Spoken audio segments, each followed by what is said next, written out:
No me notarías en una multitud. Y así es como siempre lo preferí. Nunca busqué atención. No me importaban los reflectores ni los escenarios grandes. Yo construía cosas. Ese soy yo, un hombre de manos trabajadoras, el tipo que sigue hasta terminar el trabajo, cumple su palabra, paga sus cuentas, y duerme tranquilo por ello. Durante más de 20 años, pensé que había construido algo aún más importante que casas o negocios. Pensé que había construido un matrimonio, pero me equivoqué. Se llamaba Elena. Nos conocimos a finales de nuestros 20, cuando yo dirigía una pequeña empresa de construcción en una zona polvorienta del sur de Carolina del Sur.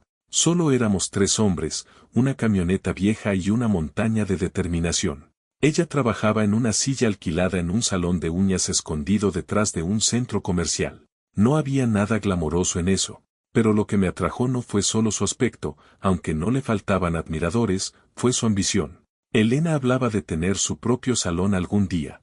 Un spa completo con su nombre en letras cursivas en la ventana. Un lugar donde pudiera dirigir todo a su manera, limpio, elegante, con clientes que pagaran bien y salieran transformados. Recuerdo haber pensado, puedo ayudarla a llegar allí. Y así lo hice. A medida que crecía mi negocio de construcción, ahorré todo lo que pude. Rechacé vacaciones, trabajé fines de semana, tomé proyectos que no quería, todo para guardar dinero. No era para comprar camiones o juguetes nuevos, era para algo más grande. Para nosotros. Y cuando por fin dijo, estoy lista para abrir mi propio lugar, me lancé sin dudarlo. Encontramos un local en el centro. Deteriorado, con daños por agua y problemas eléctricos. Pero yo vi más allá del desastre. Vi el potencial. Saqué los permisos, derribé las paredes, coloqué los azulejos con mis propias manos, hice la instalación eléctrica, pinté, diseñé la iluminación y reconstruí los baños. Trabajaba en mi negocio por las mañanas y en el estudio por las noches. Era un segundo trabajo a tiempo completo. Pero cuando lo terminamos, parecía sacado de una revista de diseño. En la puerta de cristal, en letras plateadas, decía, Elena Lux Studio. Ella lloró al verlo. Me abrazó como si fuera lo único que la sostenía. Me susurró al oído, hiciste mi sueño realidad. En ese momento, eso lo era todo para mí. Nunca puse mi nombre en los papeles. No lo necesitaba. Era su visión, su nombre en la puerta. Pero que no quede duda, yo pagué por todo. Desde el depósito del contrato hasta la cafetera de diseño en la sala de descanso. Mis ahorros, mis tarjetas de crédito, mis contactos del rubro. Solía bromear con mi equipo diciendo que me había casado con un segundo negocio, uno que olía a lavanda y champú en lugar de polvo y cemento. El primer año fue difícil. Como cualquier negocio nuevo, hubo muchos tropiezos. Pero lo superamos. Yo pasaba por el estudio en mis horas de almuerzo para apretar una bisagra, retocar una pared o simplemente llevarle comida. Siempre estaba en segundo plano, apoyando, sin pedir gracias, sin buscar protagonismo.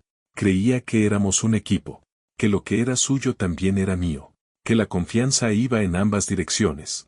Entonces llegó el tercer año. Empezó con cosas pequeñas, sutiles. Se volvió distante, más callada en casa, más distraída. Su ropa cambió, más elegante, más lujosa, como si fuera a una pasarela, no a trabajar. Empezó a desaparecer por las noches en eventos del sector, cenas de networking, cosas que antes no necesitaba. Su teléfono estaba siempre en la mano, con la pantalla inclinada lejos de mí, y cuando le preguntaba por el estudio, sonreía rápidamente y decía va genial, y cambiaba de tema. No insistí. Quería creer en ella. Me repetía que no debía ser paranoico, que lo que habíamos construido era lo bastante fuerte para resistir. Hasta que una noche, llegó tarde a casa, dejó su bolso en la encimera y me miró directo a los ojos. Tenemos que hablar. ¿Conoces esa frase? Nunca se olvida cuando se usa como cuchillo. Asentí y esperé. Creo que necesito manejar el estudio por mi cuenta. Nada más de chequeos. Nada más, puedes arreglar esto, o puedes revisar aquello. Ahora es solo mío. Completamente. Parpadeé. Siempre ha sido tuyo, Elena. Yo solo ayudé a construirlo. Ella dudó, girando el anillo en su dedo. Sí, pero me refiero legalmente. Hice una reestructuración. Traje a un socio comercial. Vamos a cambiar la propiedad. La mandíbula se me tensó. ¿Socio comercial? Finalmente me miró. Leo. Está ayudando con la expansión. Ya había escuchado ese nombre antes.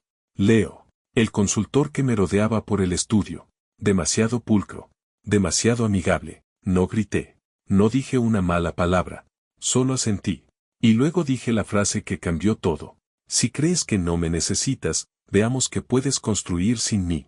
Después de esa noche, algo cambió dentro de mí, no fue rabia, ni tristeza exactamente. Fue algo más frío, más silencioso. No me fui de la casa. No grité ni exigí explicaciones.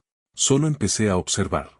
Uno aprende mucho cuando deja de hablar y comienza a mirar. Elena asumió que yo seguiría siendo el mismo de siempre, el hombre silencioso que reparaba cosas, pagaba facturas y arreglaba lo que se rompía sin decir una palabra. Lo que no sabía era que, desde hacía tiempo, yo me había estado preparando para algo así. No porque no confiara en ella en aquel entonces, sino porque ya había sido traicionado antes en los negocios. Y después de aquello, aprendí a tener respaldo para todo, incluso para los respaldos. Aún así, no tenía idea de cuán profundo era el engaño, hasta que abrí el cajón de un escritorio en nuestra oficina en casa. Ese que ella nunca tocaba. O eso creía yo. Adentro había una carpeta con varios documentos.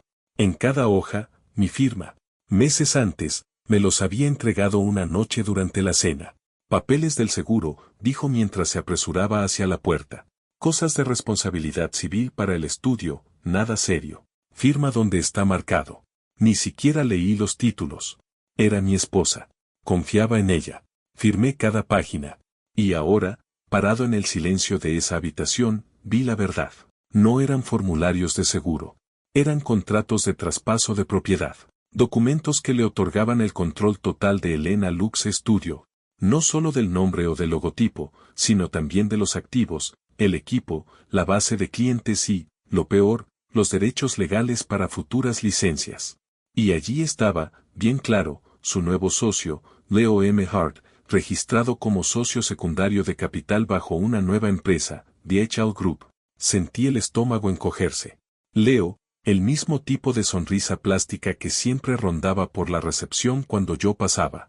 El mismo que me daba la mano como si estuviera participando en una competencia que yo ni sabía que existía. Ella no solo había tomado lo que habíamos construido juntos. Se lo había entregado, en parte, al hombre con el que me engañaba. No rompí los papeles.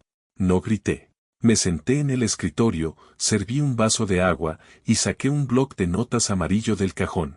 Y empecé a escribir. Porque cuando alguien escupe sobre lo que tú le diste, no solo el dinero o el trabajo, sino la confianza, no se responde con fuego. Se responde con planos. Y se reconstruye, sin esa persona. A la mañana siguiente, hice 3 llamadas. La primera fue a Roa, un abogado comercial con el que había trabajado años atrás en una disputa de contrato.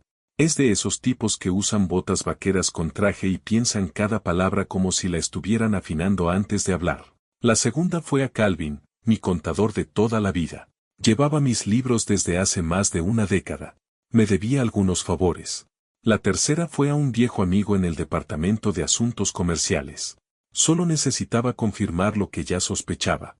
Elena había reestructurado la propiedad del estudio 2 semanas antes. Y nunca dijo nada. Peor aún, ya había empezado a mover dinero del negocio a una cuenta separada bajo DHL Group. Eso no era solo deshonesto. Era fraude. La siguiente vez que la vi, estaba frente al espejo del pasillo, cepillándose el cabello. Usaba una bata de seda que le regalé la Navidad anterior. ¿Cómo estuvo tu día?, me preguntó, como si todo estuviera bien. Productivo, respondí. Hice algunos trámites. Qué bueno, dijo, sin apartar la vista de su reflejo.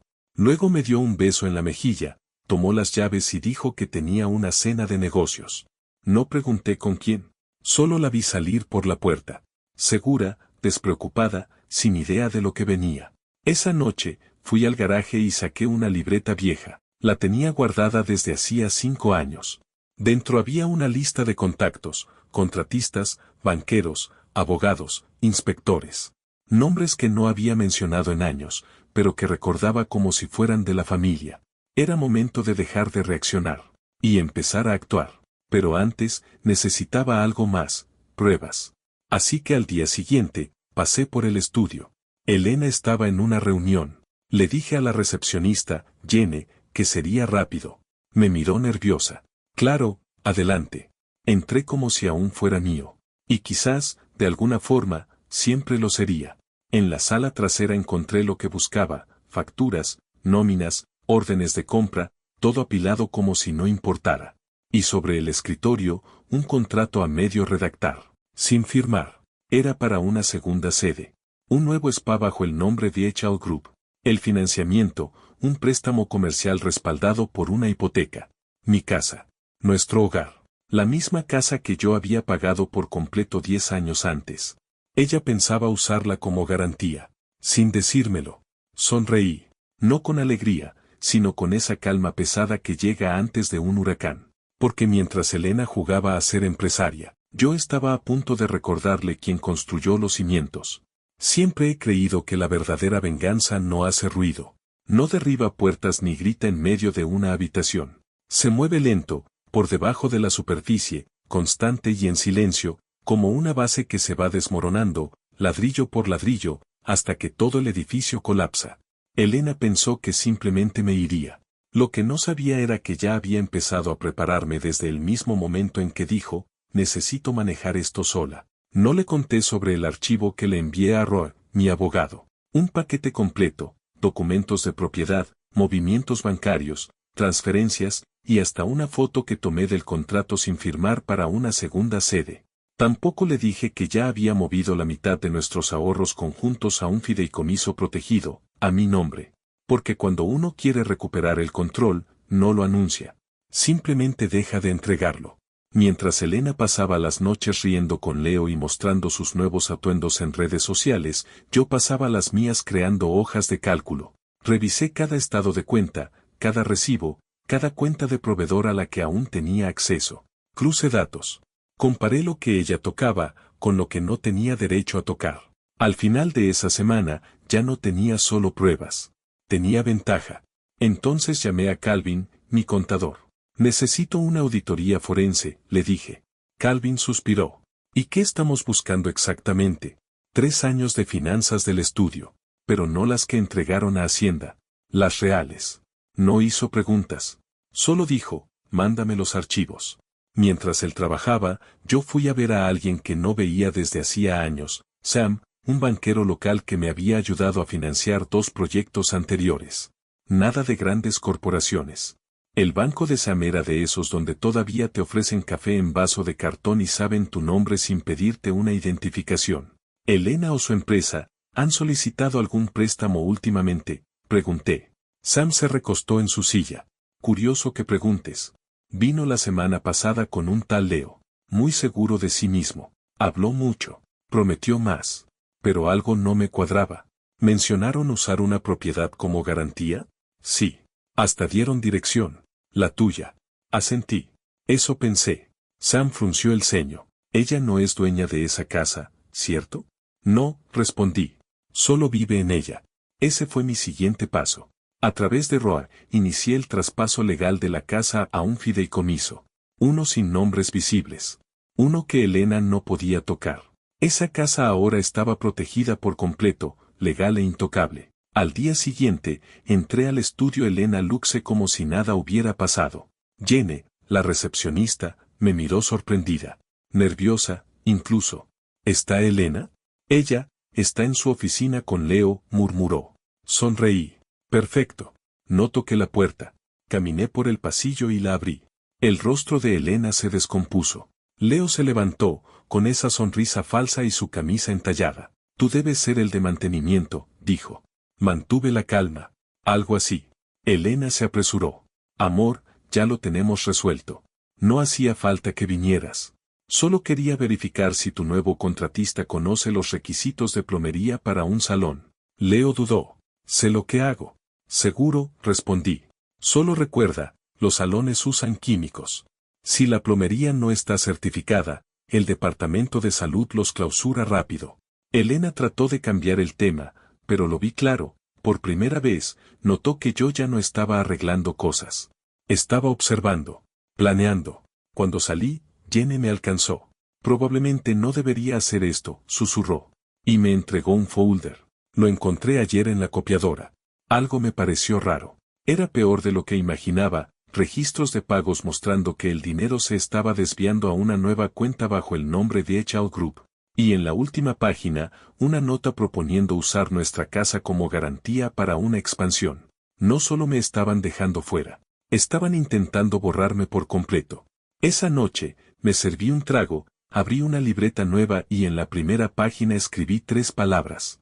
Recuperarlo todo. El secreto para armar una trampa no es el cebo. Es la paciencia. No se activa demasiado pronto.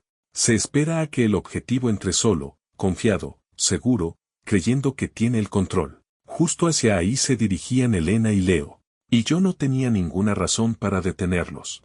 Mientras ellos construían una fantasía, yo reforzaba la realidad. Calvin, mi contador, me llamó 3 días después con una hoja de cálculo que parecía una confesión. Elena había transferido miles de dólares del estudio a DHL Group, algunos movimientos etiquetados como honorarios de consultoría y planificación de asociación. Cada uno de esos cargos violaba el acuerdo original que habíamos firmado juntos, ese que ella jamás pensó que yo conservaría.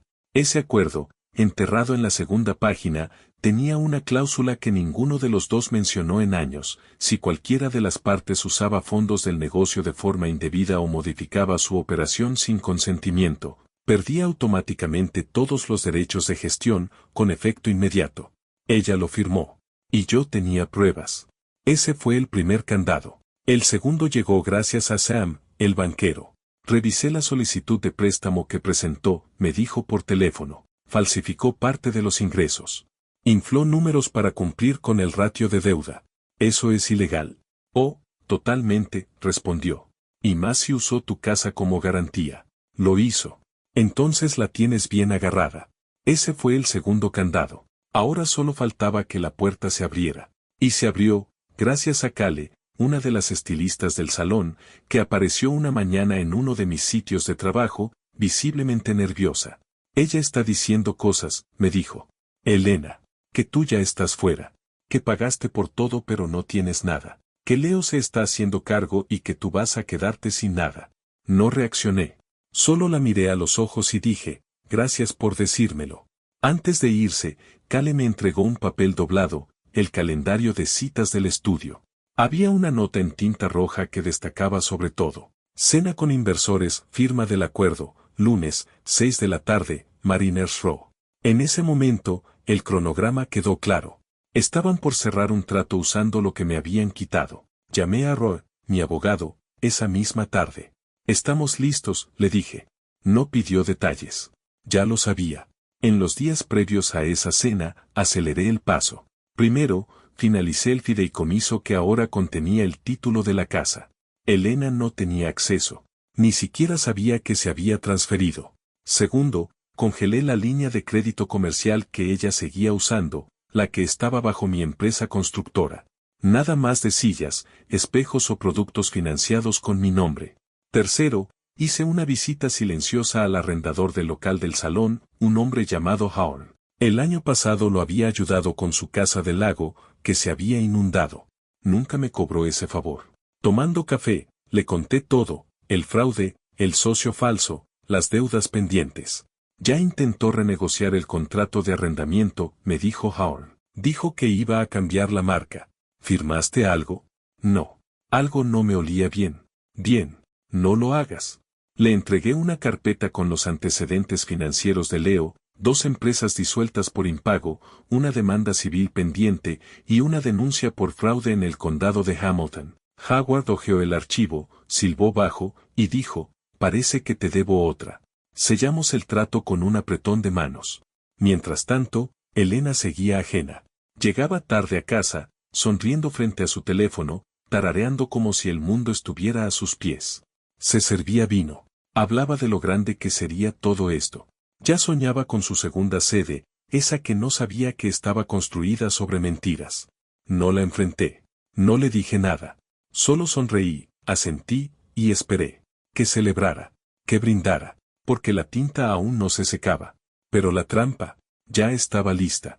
Cuando llegó el lunes, todas las piezas ya estaban en su lugar. Elena y Leo no tenían idea de que las paredes empezaban a cerrarse a su alrededor. Creían estar al borde del éxito, expansión, reconocimiento, una segunda sede. Pensaban que estaban ascendiendo, pero estaban sentados en un trono de papel. Y yo tenía el fósforo en la mano. Esa mañana la dediqué a cerrar los últimos detalles. Envié el informe actualizado de Calvin a Roe, mi abogado. Docenas de transacciones sospechosas, transferencias no autorizadas y registros fiscales irregulares, todo vinculado directa o indirectamente a Elena o su nuevo socio. Luego subí una copia de nuestro acuerdo de negocios original, ese que ella ignoró, con la cláusula de pérdida de derechos de gestión claramente destacada. Roe no llamó para confirmar. Solo respondió, archivado y con sello de tiempo. Activación en curso. A mediodía, me reuní con Camille, una emprendedora brillante que había dirigido su propio centro de bienestar durante años antes de venderlo. Nos habíamos conectado meses atrás a través de contactos en común. Al principio fue solo amistad profesional, pero ella entendía de negocios, negocios reales. No frases motivacionales en redes sociales ni lujos alquilados. Unas semanas antes, habíamos formado juntos una nueva empresa. Una LLC limpia, sin lastres. Esa compañía ahora era dueña legal del 51% de Elena Lux Studio, gracias a una serie de transferencias estratégicas y cláusulas que Elena había activado sin saberlo. Camille no quería cámaras ni fama, ni siquiera quería pisar el salón. Solo deseaba invertir en algo sólido y darme a mí el control total de la operación. Para las 5 de la tarde, todo estaba listo. Me senté en el estacionamiento de Mariners Row, el restaurante elegante donde Elena y Leo tenían su cena con inversores. Era una tarde templada, y la luz del atardecer le daba un brillo dorado a todo, un brillo que suavizaba lo que estaba por suceder. A las 5:57 de la tarde, Elena llegó en un Azure Coupe blanco que jamás había visto. Nuevo, por supuesto. Pagado con la promesa de otro. Leo le abrió la puerta como si estuviera actuando en una película. Los dos reían, seguros de sí mismos, disfrutando su papel. No me vieron. Ni siquiera pensaron en mirar. Tampoco sabían que los dos hombres que los esperaban dentro, supuestos inversores, eran, en realidad, socios de una firma de consultoría con la que yo había trabajado años atrás en un proyecto inmobiliario. Les pedí un favor, actuar, sonreír, escuchar y conseguir firmas. Y mientras ellos brindaban, hablaban de proyecciones y firmaban contratos creyendo que estaban asegurando su futuro, yo observaba desde el otro lado de la calle, teléfono en mano, esperando la confirmación. A las 6:42 de la tarde, llegó. Una copia escaneada de los documentos firmados apareció en mi bandeja de entrada. Ese fue el momento.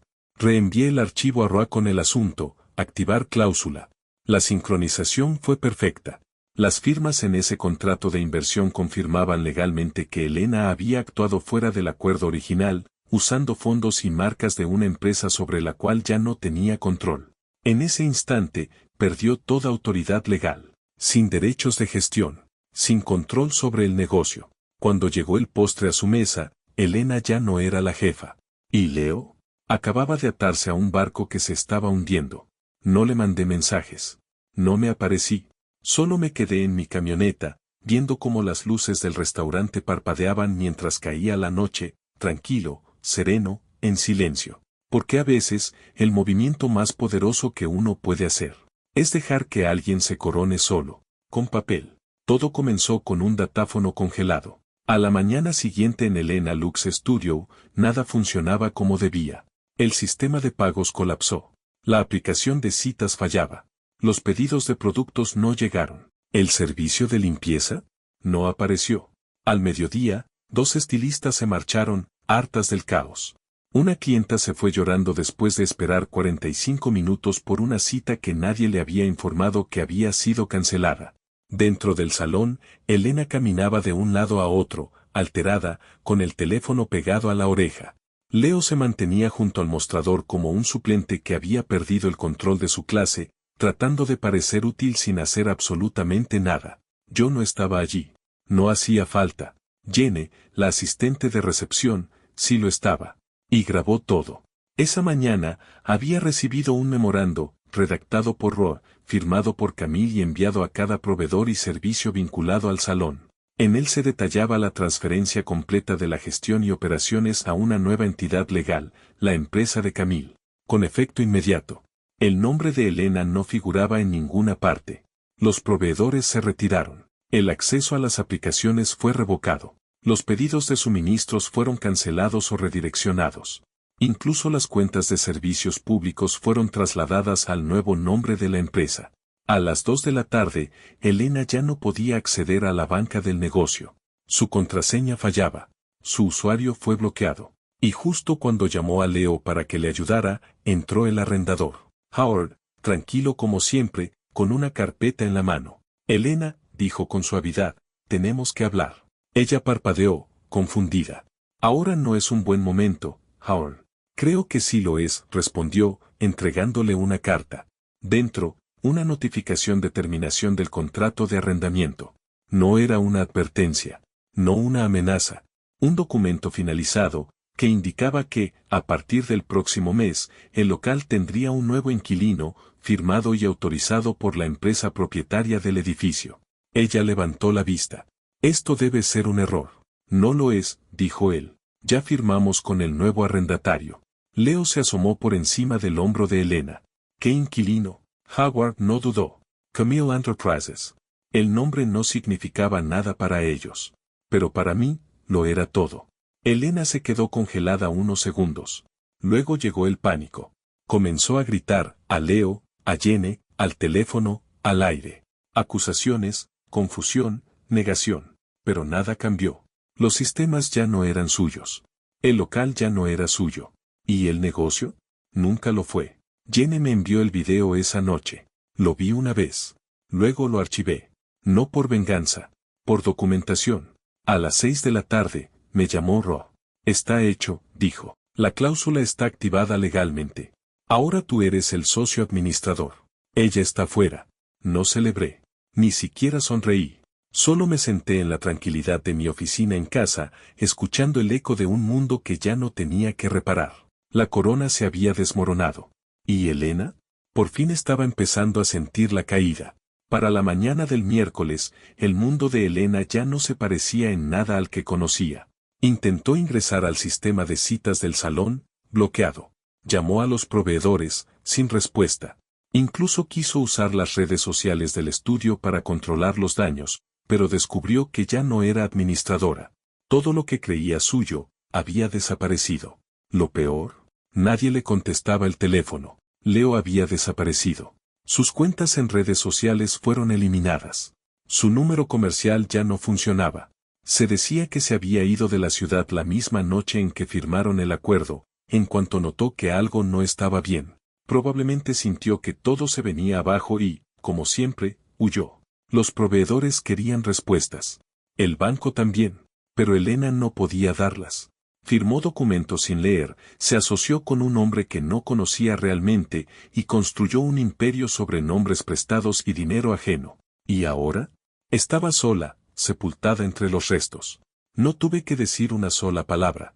La verdad hablaba por mí. Intentó comunicarse con Roy, buscando ayuda legal. Él no devolvió la llamada. Llamó a Howard, el arrendador. Él, con amabilidad, le dijo, creo que lo mejor es que hables con la nueva administración. Y cuando apareció sin aviso en el salón, Jenny la recibió en la puerta, serena pero firme. Ya no tienes permitido entrar, Elena. Yo comencé este lugar, dijo Elena, con voz tensa. Jenny no se inmutó. Solo señaló el nuevo cartel en la ventana. Camille & Co. Estudio holístico. Ese nombre no significaba nada para Elena. Y eso lo hizo aún más doloroso. Dio un paso atrás, temblorosa, y se fue. Sin gritos. Sin pelea. Solo con una incredulidad amarga. Pensaba que lo peor ya había pasado. Pero no era así. Ese mismo día, recibió 2 cartas por correo. La primera era del banco, informándole que la línea de crédito que abrió bajo VHL Group había entrado en mora. Al no haber garantías ni activos a su nombre, la deuda pasaba a ser personal. Cada centavo. La segunda era del Servicio de Impuestos. Una revisión de las declaraciones de impuestos de VHL había detectado irregularidades. Informes incorrectos. Ingresos no declarados. Gastos falsificados. Y en ambos documentos aparecían los mismos 2 nombres, Elena y Leo. Pero Leo ya no estaba. Esa noche, recibí un mensaje de Kale, la estilista que me había advertido. Está llamando a todo el mundo. Llorando. Dice que no sabía lo que firmaba. Que Leo la engañó. Quizás decía la verdad. Pero ya no importaba. Yo le había dado todo, mi tiempo, mi esfuerzo, mi confianza. Construí algo sólido, y ella intentó convertirlo en humo. No sentí alegría al verla caer, pero sí sentí paz. Porque a veces, lo más difícil no es irse. Es dejar que alguien caiga, y no atraparlo. Para el final de esa semana, el polvo había comenzado a asentarse, pero no para Elena. Para ella, todo apenas comenzaba. Primero llegaron los acreedores. Luego los correos. Después, las cartas de abogados exigiendo reembolsos. Todo lo relacionado con DHL Group se desmoronaba, y sin Leo para asumir la culpa, solo quedaba un nombre en los documentos. El de ella. En un pueblo como el nuestro, las noticias vuelan. En cuestión de días, su imagen, la de la empresaria hecha a sí misma, se desmoronó. La gente dejó de llamarla. Las clientas dejaron de reservar citas. Incluso su círculo social, ese grupo de mujeres que antes se sacaban selfies con copas de champán, desapareció sin decir palabra. Una semana después, se presentó en un evento de bienestar local. Nadie la saludó. Se fue en silencio antes de que comenzara la primera sesión. Mientras tanto, el estudio que antes decía que era suyo volvió a prosperar, pero sin dramas. Camilo reestructuró en silencio, manteniendo su elegancia pero eliminando cada rastro de la influencia de Elena. Las estilistas estaban más contentas. Las clientas regresaban. Se sumaron nuevos servicios. Las reseñas mejoraron. Y por primera vez en años, reinaba la paz. Yo pasaba los viernes, no para meterme, sino para revisar la plomería, cambiar una bombilla, apretar una bisagra. Cosas simples. Jenny siempre tenía un café listo. Me sonreía y decía, qué bueno verlo, jefe, medio en broma, medio en serio. Nunca la corregí, porque no solo había recuperado el control del salón, había recuperado algo mucho más valioso, mi dignidad. Elena nunca volvió, pero escuché rumores. Intentó abrir una nueva boutique en una plaza cercana, un pequeño puesto de belleza con otro nombre. Solicitó un permiso. Presentó documentos. No sabía que yo era el dueño del inmueble, a través de una sociedad. La solicitud nunca avanzó. Unas semanas después, lo intentó de nuevo, esta vez con la ayuda de una amiga. Pero los bancos ya no le prestaban. Su historial crediticio estaba destruido. Su nombre empresarial, manchado. Legal y financieramente, era intocable. Eventualmente, se mudó con su hermana. Sin trabajo, sin negocio, sin ahorros. Solo con recuerdos. A veces me pregunto si se arrepiente. Si alguna vez piensa en aquellas letras plateadas en la puerta del salón y recuerda lo que construimos. No el glamour. Los cimientos. Nunca entendió que eso era lo importante. Ella llevaba la corona, pero yo puse cada ladrillo.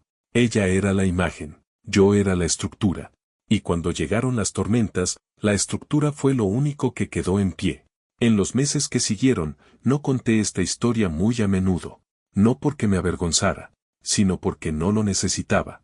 En los pueblos pequeños, la verdad corre sola. Se filtra en conversaciones de café, en preguntas casuales en la ferretería, en susurros como supiste lo que le pasó a Elena, detrás de sonrisas educadas. Y con eso bastaba. No lo restregué. No publiqué nada triunfal en redes. No salí buscando lástima. Seguí construyendo. Tomé nuevos proyectos, guié a contratistas jóvenes, incluso empecé a dar clases nocturnas en la escuela técnica local. Y de vez en cuando, pasaba por el estudio, ahora completamente bajo el nombre de Camille & Co., y caminaba por esos pasillos que una vez alicaté con mis propias manos. Los pisos seguían brillando. Las luces aún daban ese calor suave. No importaba que mi nombre no estuviera en el vidrio. Yo sabía lo que había construido. Más importante aún, sabía lo que había recuperado. Elena, con toda su ambición, nunca entendió que liderar no tiene que ver con logotipos, títulos o reflectores. Tiene que ver con responsabilidad, con consistencia, con aparecer incluso cuando nadie te está mirando. Ella quería ser vista. Yo solo quería algo que perdurara. Y al final, eso fue exactamente lo que obtuve. Una mañana, Jenny me entregó un sobre que había llegado para mí al estudio, sin remitente. Dentro, una carta escrita a mano. La letra era temblorosa, como si la hubieran escrito de noche, o con la conciencia pesada. No espero tu perdón. Ni siquiera espero que respondas. Pero necesito que sepas. Lo recuerdo todo. Cómo creíste en mí. Cómo construiste algo con tus propias manos solo para que yo me sintiera importante. Lamento no haberlo visto entonces. Ahora sí lo veo. Doblé la carta lentamente y la devolví al sobre. Sin enojo. Sin triunfo. Solo, un final silencioso. No necesitaba cierre. Necesitaba claridad. Y ahora la tenía. No toda venganza hace ruido. A veces, llega en silencio. Y con un legado que nadie puede robar. Jaque mate.